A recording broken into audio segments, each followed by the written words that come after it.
Revelation 18 is kind of the end of the harlot, the end of Babylon. But we have to really get things kind of back into focus of where we have been so that we understand, because Revelation 18 is actually really straightforward and simple. But if we don't know where we've been, it actually becomes complicated. Going all the way back to the beginning, Revelation 1:1, the revelation of Jesus Christ. That's the part that we have to remember is there. Because this is what the book of Revelation is about. It is about Jesus. The entire book is. It's about his work in our redemption. It is about what he has done and what he is going to do that the whole book is focused on. We've had the 7 seals, the 7 trumpets, the 7 bowls. The seals, which were the books that were opened up, which was revealing history, revealing things. The trumpets were calling forth these different things that were going to take place. And then the 7 bowls of wrath, the wrath of God being visited upon a wicked world. We had the true church and the rapture. We've looked at those things. We will see those also more in detail. We had a dragon, a beast, a false prophet, and a harlot. The dragon, the beast, the false prophet, and the harlot are one and the same in the sense of this is ideology, this is Satan's work through all these different things. We have the seal of God's people. We have the mark. We have the earthquake and the hail, the destruction. So the seal, let's look at the seal first. And this is not the seal from the 7 seals. This is the seal of God. Then one of the elders answered, saying to me, these who are clothed in white robes, who are they, and where have they come from? I said to him, my Lord, you know. And he said to me, these are the ones who come out of the great tribulation, and they have washed their robes and made them white in the blood of the Lamb. They are the sealed. And we have the rapture. And they heard a loud voice from heaven saying, come up here. Then they went up into heaven in a cloud, and the enemies watched them. This was the 2 witnesses, but they were encompassing the church. We had a dragon, a beast, and a false prophet, and a harlot. And in chapter 13. Then I saw another beast coming out of the earth, and he had 2 horns like a lamb, and he spoke like a dragon. He exercises all the authority of the first beast in his presence. And he makes the earth and those who dwell in it to worship the first beast whose fatal wound was healed. If you remember, this was the Tower of Babel. This was the wound that was healed. This gives us the indication of what is to come, where it is not the wars that are bringing in the end, it is peace. In Revelation 17, and on her forehead a name was written, the mystery, Babylon the Great, the mother of harlots and of the abominations of the earth. In Revelation 7, sealed by God or marked by the beast. This is something that we didn't really cover before. The seal is God sealing his children. The mark is always referring to the mark of the beast. Now, we can see the greatness and the difference between being sealed and being marked. When something is sealed, it is sealed because it has value. It's because it is to be kept separate. When you, in trucking, they load the trailer, close the door, they put a seal on it. Okay, now that seal cannot be removed unless it's broken. Now, this doesn't necessarily that it's hard to break, but it guarantees that what was put in is still there because the door hasn't been opened. So it's been sealed, it's been kept because it's precious. Now, the other option would be that they put a mark on a piece of paper that says, okay, this is what's on the truck. Check mark. Okay, here you go. It's not really considered as much value. we're not as concerned about it. So the difference between being sealed and being marked is actually quite significant. Sealed by God or marked by the beast, Revelation 7, saying, do not harm the earth or the sea or the trees until we have sealed the bondservants of our God on their foreheads. Sealed. And in Revelation 13, and he, that is the beast, causes all, the small and the great, the rich and the poor, and the freemen and the slaves to be given a mark on their right hand or on their forehead.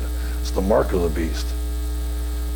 In Revelation 14, then another angel, a third one, followed them, saying with a loud voice, if anyone worships the beast in his image and receives a mark on his forehead or on his hand, he also will drink the wine of the wrath of God, which is mixed in full strength, in the cup of his anger, and he will be tormented with fire and brimstone in the presence of the holy angels, in the presence of the Lamb. This is what happens to those that are marked. We have earthquakes. We have hail, that final judgment. We looked at that. In Revelation 16, and there were flashes of lightning and sounds and peals of thunder, and there was a great earthquake such had not been since man came upon the earth. So great was the earthquake was, and so mighty. And then continuing on in 16, and a huge hailstones, about 100 pounds each, came down from heaven and upon men, and they blasphemed God because of the plague of hail, because the plague was extremely severe. That's kind of where we have been. This is kind of a lot of the area that we've covered, and I know I've gone through it really quickly, but this is where we have been and where we have seen how there is this history that is carrying out. But we've been given various visions from different angles for a lot of the same thing. So starting with Revelation 18, verses 1 and 2. And like I said, because we're where we've been, this actually isn't that difficult. After these things, I saw another angel coming down from heaven, having great authority, and the earth was illuminated with his glory. And he cried out with a mighty voice, saying, fallen, fallen is Babylon the Great. She has become a dwelling place of demons, and a prison of every unclean spirit, and a prison of every unclean and hateful bird. The fall of Babylon, which is, if it was to be today, would be America. But the danger of trying to plug in present history into Revelation is we'll always get it wrong. Okay, because 100 years from now, it might be a totally different concept. But there is a consistency with Babylon being an economic powerhouse. And we're going to see that more. But it also is going to show how it is also a huge part of being run by the false church. It is also very consistent throughout history as being part of Western civilization. That's a consistency that's been there basically since the time of Christ, the time of the apostles. There's a consistency there. Verse 3, for all the nations have drunk of the wine of the passion of her immorality, and the kings of the earth have committed acts of immorality with her, and the merchants of the earth have become rich by the wealth of her sensuality. It's pretty kind of straightforward of what's going on here. But the problem is when we read all of these things, our mind automatically goes to sexual immorality instead of unfaithfulness to God. And that's really where our mind should be going. Verses 4 and 5, and I heard another voice from heaven saying, come up out of her, my people, so that you will not participate in her sins and receive of her plagues. For her sins have piled up as high as heaven, and God has remembered her iniquities. Again, excuse me, as we've had on numerous occasions, before this final judgment takes place, God takes his people out of it. We've had that 4 times so far. That has happened where God's people are taken out before the final judgment actually takes place. Verses 6 and 7, pay her back even as she has paid, and give back her double according to her deeds. In the cup which she has mixed twice as much for her. To the degree that she has glorified herself and lived sensuously, to the same degree give her torment and mourning. For she says in her heart, I sit as a queen, I am not a widow, and I will never see mourning. This is the state of the world, and especially the Western world. We have it made. There is nothing that can come in and get rid of all this luxurious living that we have. We have science and technology, and it is moving along rapidly. There can never be an end to that. It's just going to continue to grow and to expand. We have accomplished these things. We have done these things. We have invented these things. That's Babylon talking.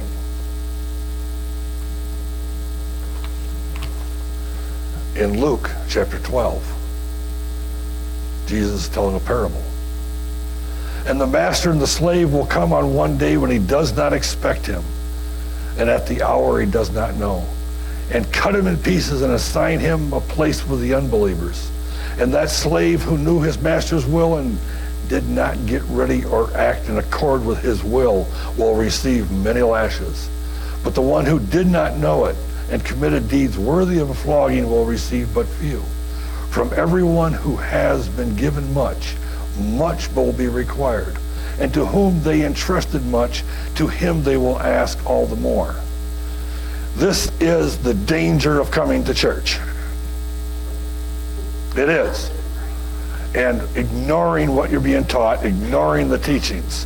This is what happens when we try to live a godly life without faith. When we are doing the acting. See, we have this category of terrible sins that there are. We think of people like Hitler and Mussolini and Stalin as these huge, great sinners in the world. And then we think of people like, we just heard this morning about somebody being murdered. This murderer, the just depth of depravity for somebody to be able to do that and to act this way. We also even think of those that are the partiers and the ones who get involved in the drugs and all of these things, and how terrible people they are and how sinful they are, and people with their sexual immorality, how terrible they are. It's the church people that are the worst. They're actually worse than all those others. Because to whom much has been given, much will be required. Remember when the last verse we read out of Revelation, we're taught to mix her double. Well, who is the harlot? Who is Babylon? It's part of the false church. The show church. The one who just acts as though they are godly. The ones who just put on this show. The ones who think that, well, we can just, as long as I do my duty, as long as I'm basically a good person, I'll be all right with God. No. Because if we don't have genuine, true faith, which means trust, this is where the test comes in. When we have trials that come into our lives, do we trust God or do we try to fix it? Now, it doesn't mean we don't do anything. It doesn't mean that we have no obligations. But where is that trust factor? Am I going to trust God in all the things that I have no control over? Genuinely trust Him, even though it doesn't make sense? Or am I always going to be, well, I can fix this? That's the worst sin. Because when we have the knowledge, we have, especially for those of us that have grown up in the church, have grown up in Christian families, our obligations even get greater and greater because our excuses get less and less. But also notice the ones that do wrong but didn't know it, they're still punished. but not to the same degree. There are many people that will go through life in this world, on this planet, that will never hear the name of Jesus mentioned. Now, they have been given what is known as general revelation. They see creation. They know there is a God. But their punishment will be a whole lot less. They're still wrong. They're still in sin. It doesn't solve the problem. But the amount of knowledge they have is a whole lot less. Their punishment will be a whole lot less. Growing up in Western civilization, growing up in the United States of America, especially in areas where there's a church on every corner, and ignoring it, not making it part of my life where I truly trust God. I truly want to learn from him. I truly want to follow him. That's the worst of the worst. That's the ones that he's talking about, mixed double. Verse 8, for this reason, in one day her plagues have come, pestilence and mourning and famine, and she will be burned up with fire, for the Lord God who judges her is strong.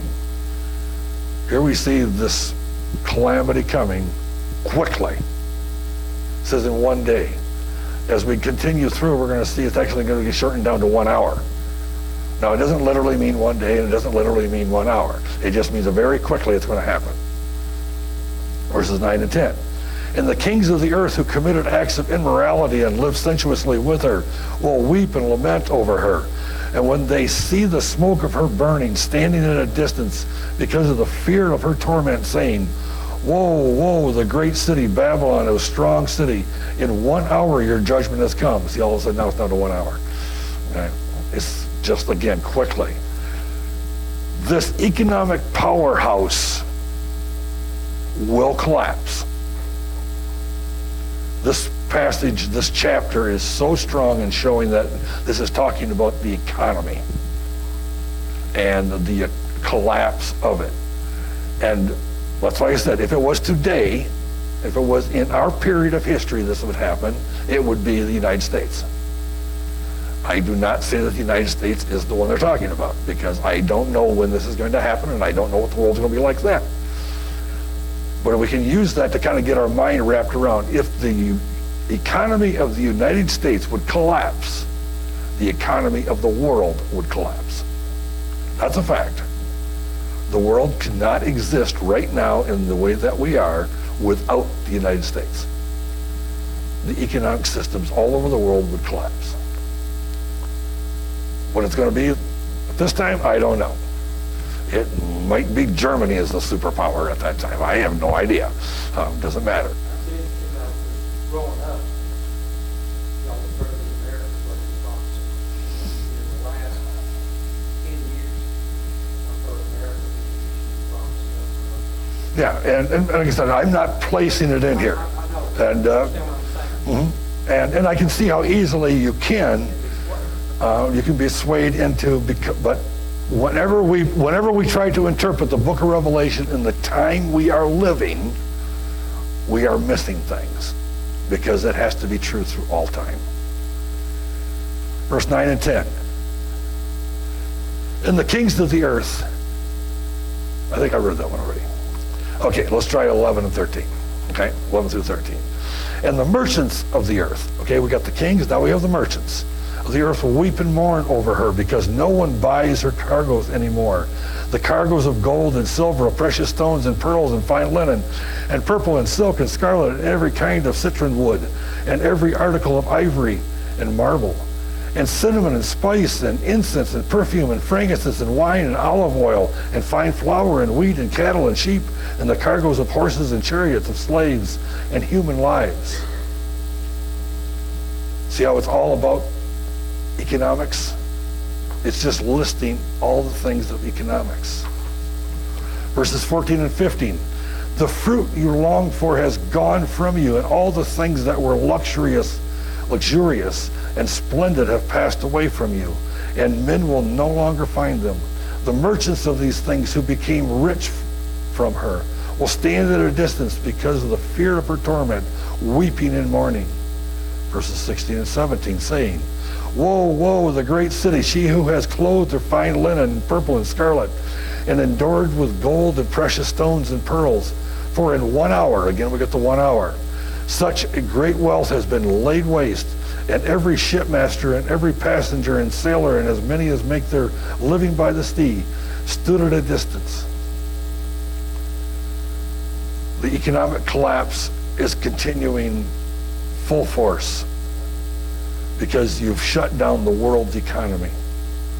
It talks about not just the basics, but also the luxuries.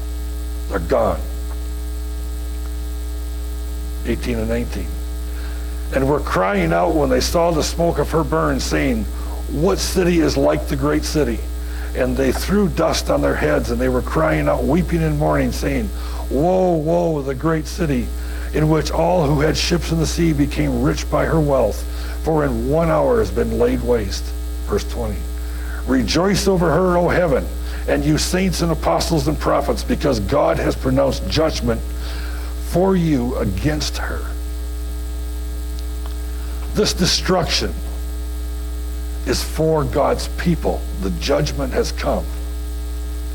Because all of these luxuries, all of these things have been such an enticement to the people of God. They have been the thorn that is in the side of the people of God for generations. We all love the good things in life. We all love the luxurious things in life. And they become such an enticement to us. And now we understand, even though we're no longer part of it, but then we come to understand that all of these things have caused God's people to sin. They have caused God's people to live lives in many times, in many ways, that are not pleasing to him because we've put the things ahead of God. And now we come to realize, we fully understand how much of a detriment that was. Doesn't mean we're guilty of anything because we've been washed in the blood of the Lamb. But now we see the reasoning for the destruction. We see clearly. Verse 21, Then a strong angel took up a stone and a great millstone and threw it into the sea, saying, So will Babylon, the great city, be thrown down with violence and will not be found any longer. The symbol of the millstone, there's one other story, of course, that we're familiar with the millstone. And it's amazing how these two actually, they're not the same discussion, but they do help each other. Because back in Luke, when Jesus was talking with all the little kids, gathering them up in his arms, and then he made this statement. It would be better for him if a millstone was hung around his neck and he were thrown into the sea than that he would cause one of these little ones to stumble.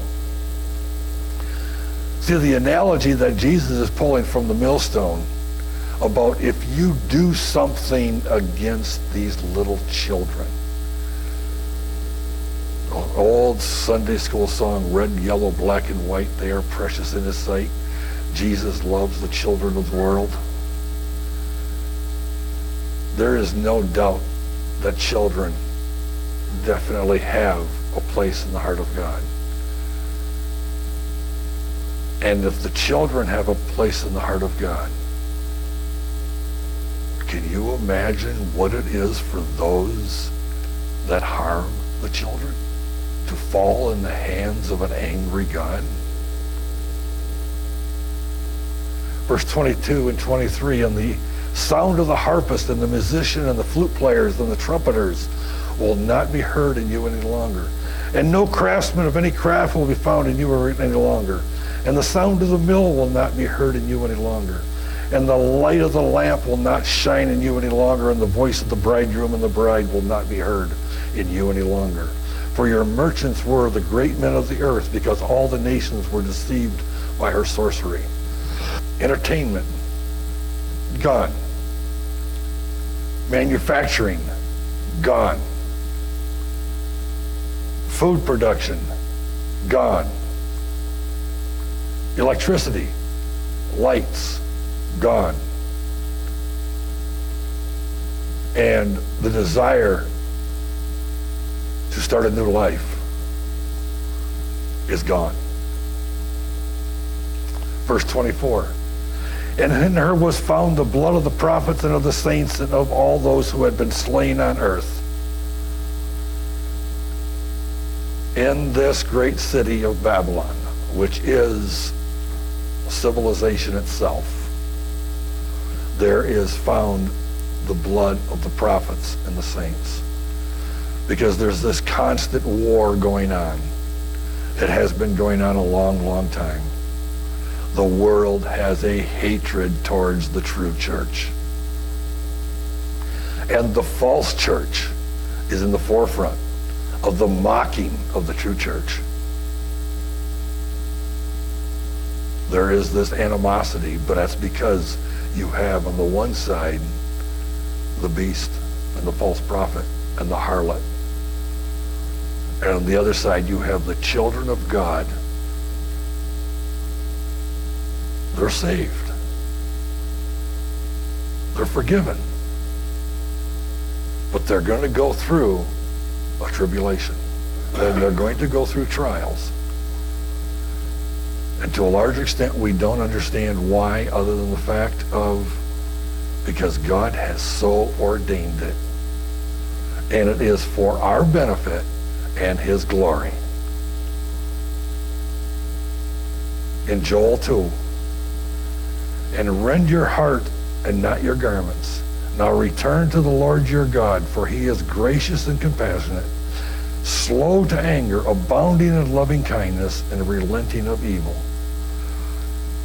God takes no desire, no pleasure in the destruction of the wicked. That is not his desire. But people, in their sinful nature and their sinful desires, give him no choice. People that are going to hell because they chose to go to hell. And most of them not realizing it. But God is merciful, and he is slow to anger.